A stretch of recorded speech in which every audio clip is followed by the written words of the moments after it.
예, 저기 준비하는 게 좀 늦어서 5분 늦게 시작했는데요. 일단 시작하겠습니다.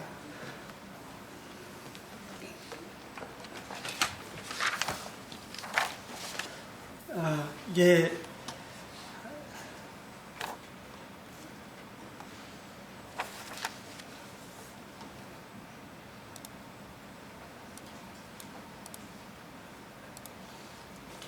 지난번에는 이제 마가복음 했고요. 이제 신약 성경의 두 번째 마태복음 하겠습니다. 마가복음을 좀 1월달 읽었고 우리가 며칠 전부터 마태복음을 좀 읽고 있습니다. 2월달 내내 마태복음을 읽기 때문에 좀 마태복음에 대해서 좀 알고 읽으면 좀 더 유익할 것 같습니다. 그래서 잠시 준비했고요. 시작하겠습니다. 이거는 마가복음 할 때도 말씀드렸습니다. 여기 보면 마가복음이 65년대, 69년도에 AD 65년도에서 69년도에 기록이 되었다고 말씀드렸고요. 학자마다 좀 다르긴 하지만 이렇게 이때 기록됐다고 이해하시면 되고요. 64년도에 마가복음의 키워드는 64년도에 대화재 있었죠. 로마의 대화재. 그걸 기억하시면 좋겠습니다. 근데 마태복음의 키워드는 AD 70년경에 그 로마에 의해서 예루살렘 성전이 무너진 게 키워드입니다. 좀 이따 다시 말씀드리겠습니다. 마가복음에 이제 그런 예수님 어록이라는 게 있는데 이거는 그 문서로 남겨진 것이 아니라 마가복음에 있는 내용이 마태복음하고 누가복음에 같이 기록이 되어 있고 관점이 비슷하다서 우리는 공감복음이라고 알고 있죠.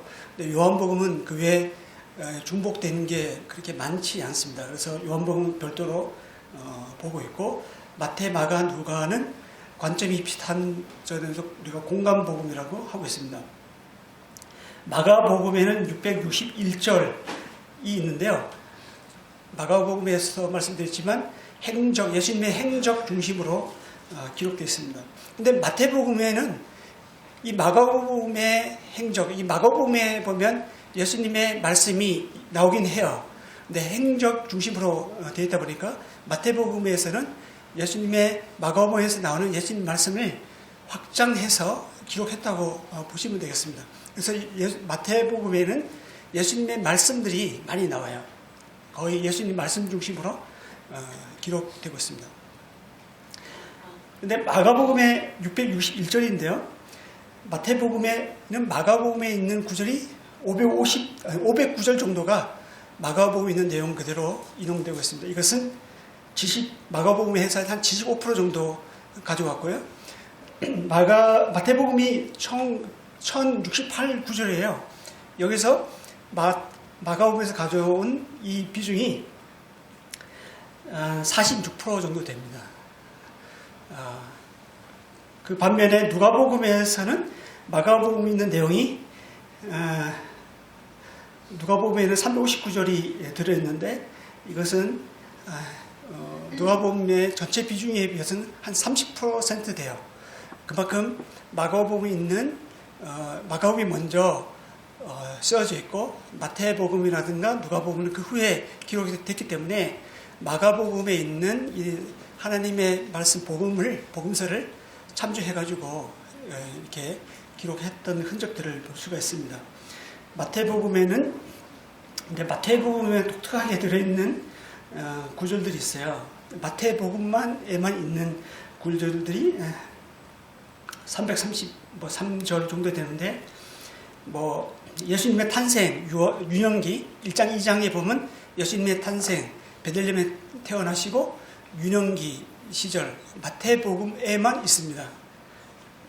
그리고 가라지의 비유라든가 25장에는 최후 심판의 비유, 교회 공동체에 대한 말씀, 부활에 대한 28장에 보면 부활에 대한 부활 후에 예수님이 현현했던 그 상세한 기록들이 마태복음에만 또 상세하게 기록되어 있고 다른 복음서에도 기록되어 있긴 하지만 마태복음에서만큼 그렇게 상세하지는 않습니다. 참조로 기록하고 마가복음 때는 마가복음이 로마 대화재가 있었잖아요.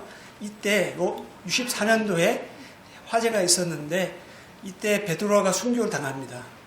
64년도 이후에 베드로가 로마에서 그리스도인들 에서 굉장히 많은 성도들이 따르고 있었기 때문에 베드로가 희생양으로 순교를 당합니다. 십자가를 거꾸로 달려 죽습니다. 그리고 64년, 65년도에 순교당하고 사도 바울도 이때쯤 돼서 순교를 당합니다. 65년, 68년 사이에 사도 바울도 순교당합니다. 그만큼 마가복음 기록했던 상황은 굉장히 어려웠죠.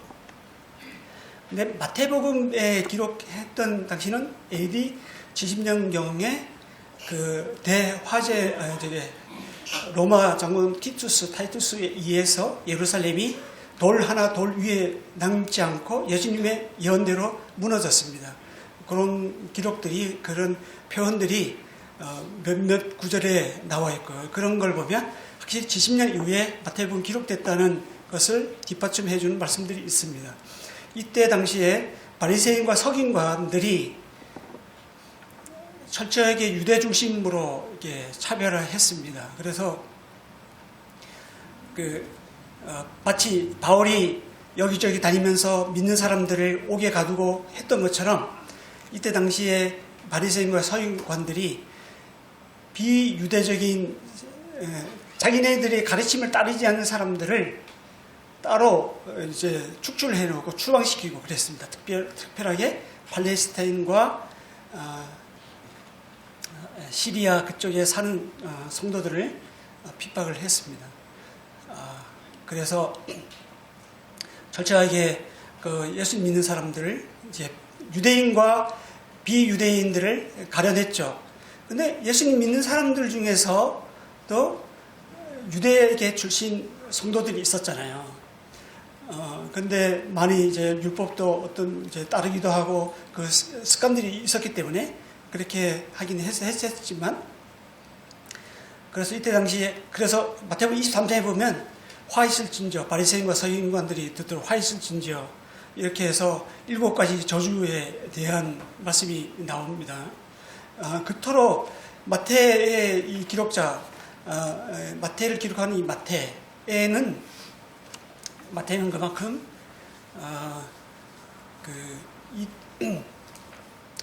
당시 그 사회상을 잘 반영해 주겠죠. 서기관과 바리새인들이 그만큼 자기네들 완전히 분리해내고 믿는 그리스도인, 유대계 그리스도인들이 할지라도 자기네들 가르침에 따르지 않는다는 이유로 철저하게 분리했던 시절입니다. 그때 이 마태는 그걸 굉장히 집요하게 강조했죠. 다른 복음서에 없는 화 있을진저, 서기관과 바리새인들이여, 이런 말씀들이 7번이나 나오거든요. 너네들 가르침이 사실 제대로 너네들 스스로는 잘 믿는다 하지만 예수님의 가르침하고는 맞지 않는다는 것을 강조하고 있는 거죠. 철저히 부정적으로 그들에 대해서 언급하고 있거든요. 이때 사회상을 반영하고 있습니다.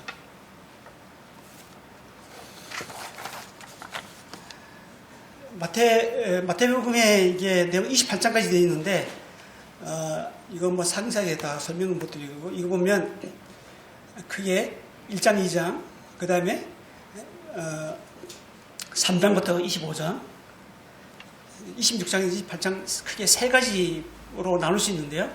1장, 2장은 예수님의 계보, 족보와 유아기에 대해서 나오고, 그 다음에 26장, 28장은 예수님의 순환, 죽음, 부활에 대해서 나옵니다. 그리고 사이에 5권의 소책자 형태로 묶여져 있습니다. 이야기, 그러니까 3장, 4장에서는 예수님의 그런 이야기들 나오고, 그런 이제 뭐 병 고치는 이야기, 뭐 그런 여러 가지 교훈이 나오고, 5장에서 7장은 산상설교가 나오죠. 예수님의 산상설교가 나옵니다. 설교. 그 다음에 8장, 9장은 또 이야기식으로 풀어가고 있고 10장에는 제자들을 12제자를 파송하는 선교 설교라고 하기도 하고 파송 설교라고 하기도 합니다. 그 다음에 11장, 12장은 또 다시 이야기들을 나오고 그 다음에 13장에는 비유, 7가지 하나님 나라에 대한 비유 설교, 씨 뿌린 비유, 가라지의 비유, 뭐 겨자씨의 비유, 여러 가지 비유를 에 대해서 나옵니다. 그리고 14장에서 17장은 또 이야기 나오고 18장은 이제 교회 공동체에 대한 설교가 나옵니다. 그리고 19장에서 23장은 또 이야기와 7가지 저주가 나오죠. 화이트 저주 23장이 그렇고 24장, 25장은 이제 종말론에 대해서 종말에 대한 종말 심판 또 하나님 예수님의 재림에 대해서 언급되고 있습니다. 그리고 26장에서 28장은 이렇게 아까 말씀드린 대로요. 마치 5권의 모세 오경을 보는 것 같은 그런 것을 볼 수 있고 그리고 마태는 다른 누가복음이나 마가복음에는 마태를 소개할 때 레이라고 소개하고 있고 뭐 세리라고 소개하고 있는데 마태라는 이름은 없어요. 근데 마태복음에만 12제자를 이제 소개할 때도 자기 자신에 대해서 마태라고 세리 마태라고 이렇게 명하고 있습니다. 왜 마태가 기록했을까 뭐 설명드리기는 시간이 안 되겠다. 나중에 좀 각자가 좀 공부하시면 될 거고 이제 마태가 기록했던 거에 대해서는 뭐 이의가 없겠죠. 저술 시기는 주 70년 이후에 아까 좀 전에 말씀드렸고요. 21장 41절이나 22장 17절에 보면 예루살렘 파괴에 대한 묘사에 대한 그런 구절들이 있습니다. 그리고 어떤 분은 이게 마태복음 50년에서 60년 사이에 60년 후반에 기록됐다는 그렇게 보는 분도 있어요. 그런데 많이 90년 이후에 기록됐다고 하는 것을 지지를 많이 받고 있습니다. 그리고 시대의 배경에는 외부적인 유대인들, 좀 전에 제가 말씀드렸던 서기관과 바리새인들의 그런 압박이 있었고 내부적으로는 제가 거꾸로 했는데 내부적으로는 유대인, 외부적으로는 이제 이방인들은 유대인들은 철저히 율법 중심으로 이제 강조하고 돌아가야 된다 했는데 이방인들은 다 그런 것도 다 필요 없고 우리는 이제 어떻게 보면 자유방임주의 그런 시기였어요. 그런 이런 두 사이에 그리스도인들 성도님들이 정말 그 하나님의 가르침, 그 주님의 가르침을 따라서 또 모이고 또 전도하고 주님의 사명을 따라서 이렇게 살았습니다. 마가복음에는 설교가 별로 없고 예수님 행적 중심으로 있는 반면에 마태복음, 마가복음의 설교를 확장한 책이라고 볼 수가 있고 당시에 유대인들은 이제 정치적인 지도자, 예수님 당시 때도 12제자도 마찬가지였고 로마로부터 구원할 메시아를 기다리고 있었습니다. 이때 마태복음 기록할 당시에도 뭐 별 차이가 없었고요. 근데 마태는 동족 히브리인들, 유대인들을 대상으로 이 책을 쓰면서 구약 성경에서 예언된 메시아가 바로 예수님이다 라는 것을 강조를 하고 있습니다. 그러니까 유대인들이 기다리는 우리가 새로운 어떤 정신의 메시아 우리가 기다리고 있지만 너네들 기다리고 있지만 그 메시아가 구약에서 말하는 메시아가 예수 그리스도다 라는 것을 마태복음에서는 강조하고 있고요. 좀 이따 말씀드리면 그리고 이게 유대계 성도들에게 유대계 출신 그리스도인들에게 썼다는 단서들은 여러 가지 찾아볼 수 있는데 이스라엘에서 가장 위대한 임금 이게 누가복음에서도 족보가 나오는데 누가복음에서는 아담까지 거슬러 올라가는데 마태복음에서는 유대인들이 가장 존경하는 왕, 다윗 왕, 유대인들이 가장 추앙하는 제일 으뜸으로 이렇게 섬기는 아브라함에서부터 시작하죠. 아브라함과 다윗의 조상 계보를 하면서 시작하는데 그러면서 14대씩 3등분을 하고 있죠. 우리 1장에 보면 이제 예수님의 계보가 나오는데 아브라함부터 다윗 때까지 14대요. 다윗부터 바빌론 때까지 14대요. 바빌론에서 사로잡혀간 때부터 이제 그리스도까지 14대라고 나오는데요. 이 14라는 상등분을 이제 강조를 하죠. 이것은 다윗의 이름이, 이건 이게 참고로 말씀드리면, 다윗의 이름이 이렇게 합치면 14라고 된답니다. 이건 뭐 원어적으로 또 설명을 드리지 않겠고, 근데 여기에 보면 처음에 14대 아브라함부터 다윗까지는 성막 중심이었고요. 다윗부터 솔로몬부터 이제 바벨론 포로로 잡혀간 요고나까지는 성전 중심이었죠. 성전이 파괴되고, 그다음에 그 바벨론 포로 잡혀간 다음에 그리스도 계보까지는 회당 중심으로 이렇게 달라집니다. 성막, 성전, 회당 이렇게 중심축이 이렇게 달라지고 있고요. 그리고 특이한 것은 14대라고 하지만 처음에 아브라함부터 다윗까지 세어보면 14명이 나와요. 그 다음에 솔로몬부터 요고나까지도 세어보면 14명이 나와요. 근데 요고나가 난 스알디엘부터 예수 그리스도까지 세어보면 13명이거든요. 근데 성경에는 14대라고 나와요. 그러면 한 명은 어디에 있을까?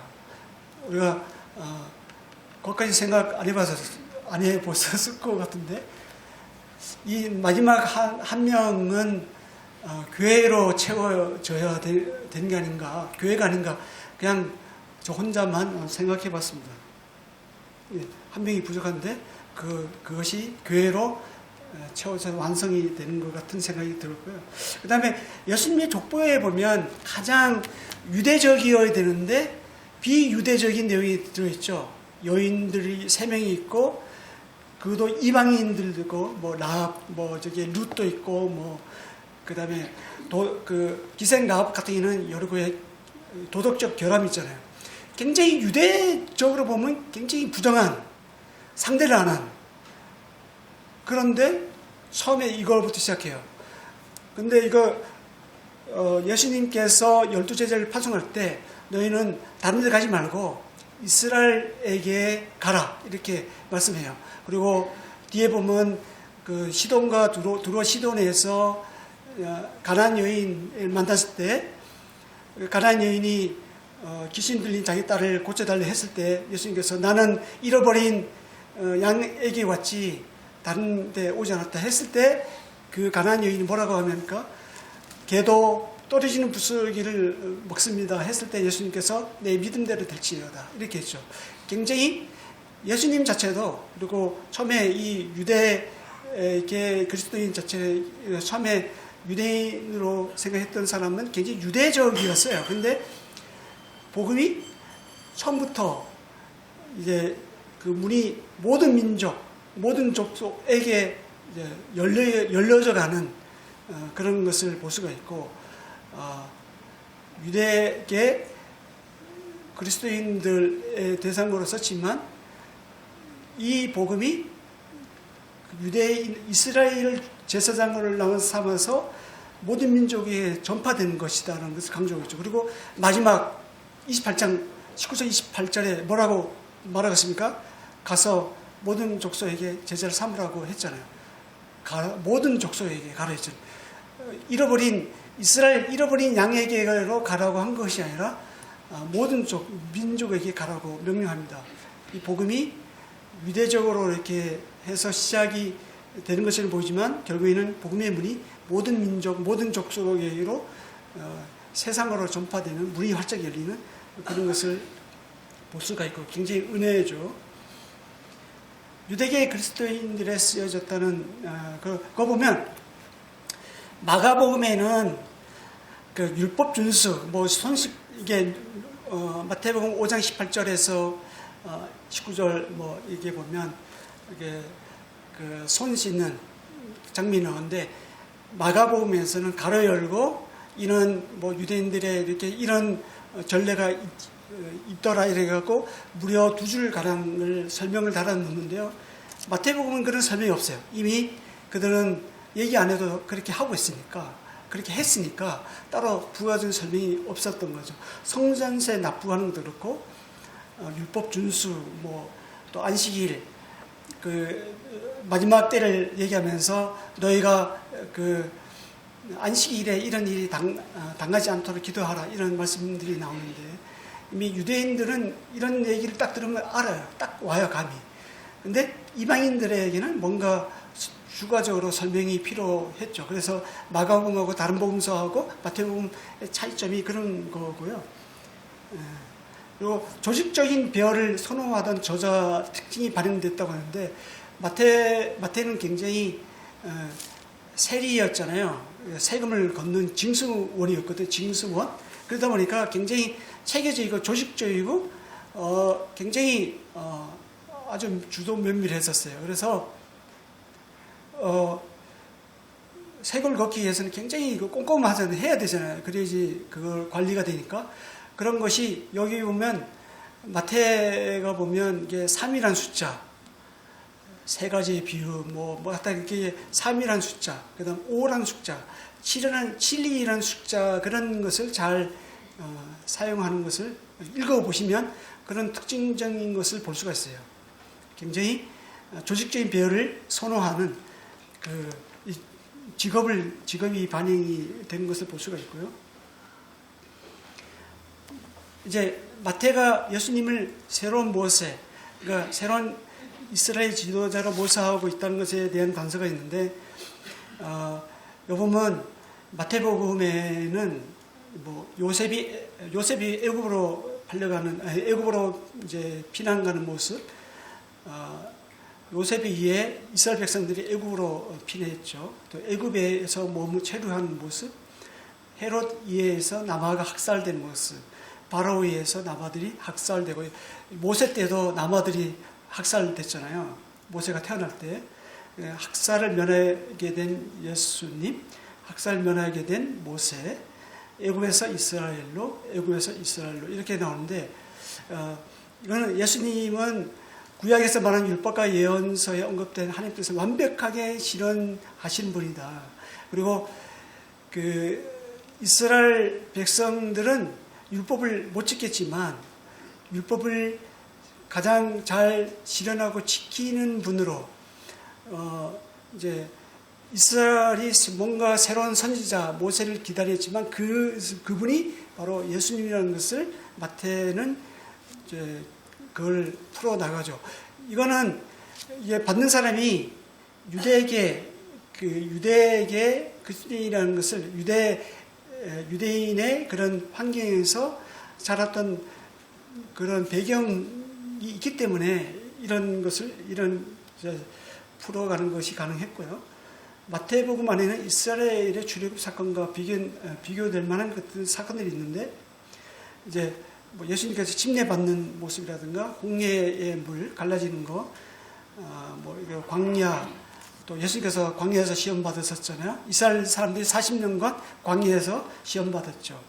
예수님께서 사단에게 유혹을 받았고, 또 출애굽기 16장 17장 보면 또 유혹받는 장면이 나오고, 예수님의 40일 금식, 모세의 40일 금식, 설교를 위한 산, 예수님께서 시간 날 때마다 한적한 곳에 가서 기도하셨고, 이제 그리고 산상설교, 5장에는 산상설교라고 시내산에서 모세가 율법을 또 설명을 했죠. 선포를 했죠. 예수님 10가지의 기적, 또 10가지 재앙 기적이 출애굽기에 나오고, 이런 것들을 보면 예수님은 구약 성경에 예언된 메시아, 또 마태는 29가지의 메시아 예언을 인용하고 있는데 그중에 10가지가 마태복음에만 나옵니다. 이 예수님이 바로 임마누엘 되시는 분이시다. 그래서 물론 뭐 이게 그 모든 이방인들 그리스도인들을 대상으로 하지 않았기 때문에 이게 가능한 거죠. 이제 이스라엘 사람들은 자기만 선택받은 민족이고, 자기는 하나님의 아브라함의 자녀고 굉장히 긍지가 강했지만 이스라엘 사람들이 못했던 그 누구도 이룰 수 없었던 그 일을 예수 그리스도가 메시아로 오셔서 그 말씀을 구약에 있는 말씀을 성취했고 이루셨고 완성했다 그런 것을 강조하고 있습니다. 그래서 이게 보면 구약은 약속이고 신약은 성취인데 주께서 선지자로 하신 말씀을 이루러 하심이라 이런 말씀이 마태복음 많이 나옵니다. 여기에 보면 예수님의 의지 10가지 제가 색깔을 요런 약간의 이제 그 해석 계통으로 해놓은 게 10가지의 구약에 있는 예수님에 대한 그런 말씀들을 그러니까 주께서 선지자로 하신 말씀을 이루러 하심이라 하는 게 꼭 여기 색깔 해놓은 요 끝에 붙어요. 이루다는 낱말은 마태복음을 이끌어가는 핵심 개념 중에 하나예요. 이루다, 이루었다, 이루어졌다. 그러니까 이게 신학이 성취, 예수님 오심으로 성취가 되었다. 선지자들이 예언한 것들이 예언한 바가 예수님 오심으로 성취되었다. 그것을 이제 말씀해 주고 있고요. 그래서 그 모든 일 이루는 것이 다 이룬다는 말씀이 여러 가지 여러 군데서 볼 수 있는데 이제 우리도 예수님처럼 말씀하신 그대로 행할 때 순종하면 이루게 되면 창조 역사가 나오고 생명과 평강이 되고 하나님 보시기에 좋기 때문에 주께 영광이 되죠. 하나님께 영광이 되고 성령 충만하게 된다는 것을 제가 요약해 볼까요? 마태복음 4장하고 9장에 보면 예수님의 3대 사역이 나와요. 이게 우리의 개인의 또 사역이어야 되고 교회 사역이어야 되지 않나 생각합니다. 가르침, 전파하심, 치유하심. 복음사에는 이건 참고로 이제 누구나 회개하면 천국에 들어가는 것을 오직 믿음으로 이제 구원받는 것을 말씀하는 반면에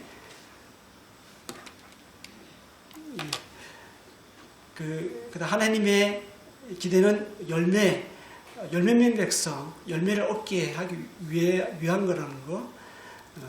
이스라엘에게 동일한 이런 기대를 했지만 이스라엘은 들포도를 맺었고 먹을 수 없는 상통같이 없는 열매를 맺었는데 우리는 성령님을 통해서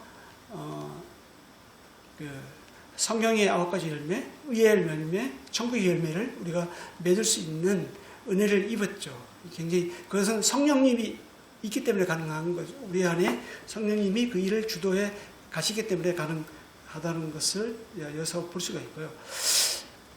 이거는 넘어가겠습니다.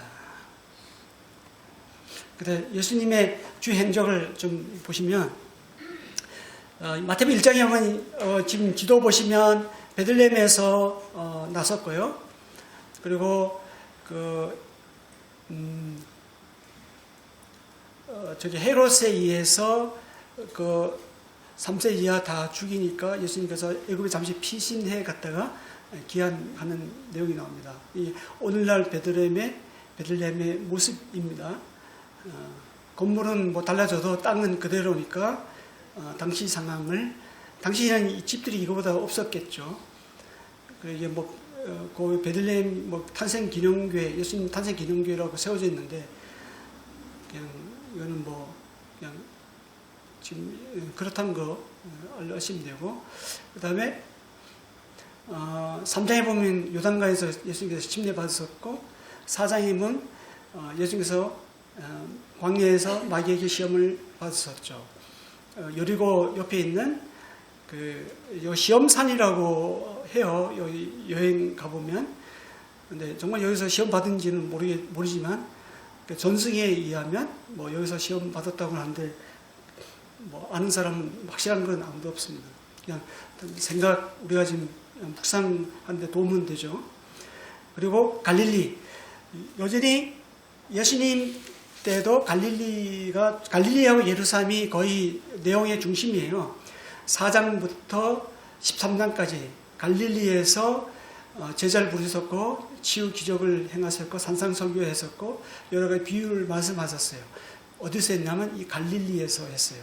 그리고 잠시 13장에서 나사렛 잠시 갔다가 배척당해서 돌아온 모습 나오고 이 갈릴리 저번에 마가복음 할 때 설명했는데 갈릴리 호수를 중심으로 해서 여러 가지 일들이 있었는데요. 이건 그 홈페이지에 올려놓을 테니까 다운받아서 한번 보십시오. 예, 이건 저번에 봤던 거하고 똑같습니다. 주로 상부 갈릴리에서 활동을 많이 하셨습니다. 가버나움, 베드로의 장로가 있는 집 가버나움 해당, 여기서 설교도 하셨고,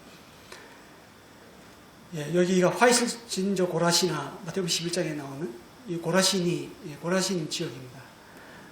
그리고 그 잠시 15장에 이제 가나안 이제 두로 시돈에 가서 이제 아까 말씀드렸던 귀신 들린 딸 고쳐주고 다시 왔다가 다시 예루살렘으로 가는 여정 중에서 가이사랴 빌립보에 가서 베드로 고백하죠. 이때 부활을 첫 예고를 하고 가이사랴 빌립보입니다. 그리고 이제 여리고에서 19장 20장이 나오고요. 20장 35절 보면 여리고에서 떠나니라 나오고 19장 1절에 보면 유대 가까운 곳 그리고 예루살렘에 올라가기 전에 이렇게 나오는데 그 여리고를 배경으로 해서 이렇게 배경을 하고 있습니다. 여리고에서 그 다음에 21장부터 20 끝날 때까지는 예루살렘이 이제 중심이 되죠.